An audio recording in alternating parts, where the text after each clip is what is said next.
Ilang sandali matapos isara ang halimaw sa loob ng kanyang sarili, lumabas si Obito mula sa loob ng harang. Tinanong ni B si Gyuki kung iyon na ba ang huling anyo ng nasabing nilalang. Sinagot siya ni Gyuki at sinabing hindi, at base sa nakikita nito, tila isinara na ang halimaw bago pa man ito maabot ang kanyang ganap at huling anyo.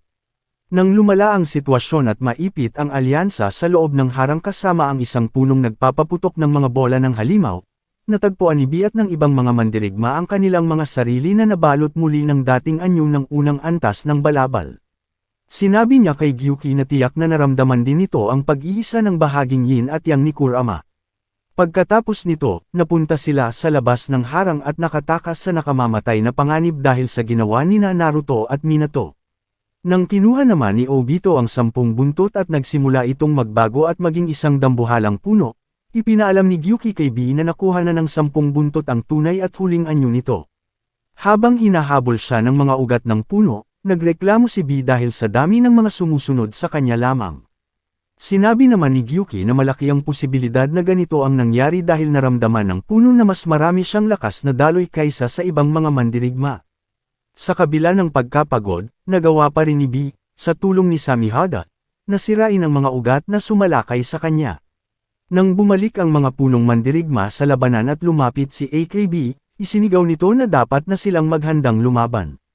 Sa tuwa, sinabi ni B na panahon na para lumaban ang dalawa gamit ang lighting release, double lariat. Matapos pag-isahin ni Naruto at Sasuke ang kanilang kapangyarihan at matumbok ng matindi si Obito, humina ang hawak nito sa 10 buntot. Sinimulan naman ni Naruto gamitin ang naipon niyang lakas na daloy mula sa ibang mga halimaw na may buntot upang alisin ang 10 buntot mula kay Obito, at napigilan nilang mamukadkad ang bulaklak sa tuktok ng puno. Bagamat nagtagumpay sila at nakahiga na lamang si Obito na talo, may bagong panganib na dumating para sa mga nakuhang halimaw na may buntot, ang muling nabuhay na si Madara Uchiha. Matapos dalhin ng mga mandirigma ang mga nasugatan sa ligtas na lugar, muling nakasama ni B ang ibang mga halimaw na may buntot. Nagawa ni Madara na gapusin ang mga ito gamit ang mga tanikala ng demonyong rebulto at hinila sila patungo sa rebultong kinuha nito mula kay Obito. Habang nagpupumiglas at hinihila palapit sa nagbabantang panganib, pinutol ni B ang isa sa kanyang mga galamay. Humingi ng paumanhin si Gyuki kay B habang ito ay inaalis at isinasara sa loob ng rebulto kasama ang ibang mga halimaw na may buntot. Kahit inalis na sa kanya ang kanyang kasamang halimaw, nakaligtas pa rin si B gamit ang natitirang lakas na daloy mula sa dating naputol nitong galamay. Kalaunan, matapos makuha ni Madara ang kapangyarihan ng dalawa niyang mata na rinigan at maging tagapag-ingat ng 10 buntot, inilunsad ng muling nabuhay na Uchiha ang walang hanggang pagkakahimlay, na labis na ikinagulat ni B. Napanaginipan ni Killer B ang isang daigdig kung saan ang lahat ng mga tagapag-ingat ng halimaw na may buntot ay alinman sa mga tinutugis na takas o kaya ay nakakulong sa kanilang mga nayon. Ang mga kani-kanilang halimaw na may buntot ay nagmukhang maliliit na kasama nila, ngunit humina ang kani-kanilang kapangyarihan. Pagkatapos ng isang sariling misyon, nakipagtambal si BK Yugito upang unahin ang pagliligtas kay Gaara mula sa Sonagakuri.